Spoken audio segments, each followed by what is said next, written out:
হে everyone, সবাইকে স্বাগতম নতুন একটা ব্লগে। আর আজকের ব্লগটা খুবই ইন্টারেস্টিং হতে যাচ্ছে।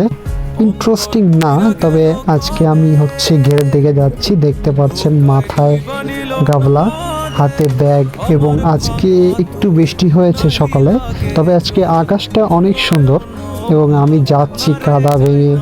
তো আজকে ভাবলাম যে একটা ব্লগ করা যাক এবং আপনাদের মাঝে সেটা শেয়ার করব। দেন আমি হাঁটতে হাঁটতে চলে আসলাম ঘেরের দিকে। এই যে ঘেরে চলে আসছি, এখন আমি জলে নামবো। আর সাথে আমার ভাই আছে, সেও আমাকে হেল্প করবে। আর এই যে গাছগুলো দেখতে পাচ্ছেন, এটা হচ্ছে উস্তে গাছ। আর এই উস্তেটা সাধারণত আমাদের এই দিকে প্রচুর লাগানো হয়েছে। এবং এই যে জিনিসটা দেখতে পাচ্ছেন লাল লাল, নেট দেওয়া, এটা হচ্ছে তরমুজ। এটা আপনারা অনেকে আছে চিনবেন। এবং আমাদের এলাকা উস্তে এবং তরমুজটা বর্তমানে বেশি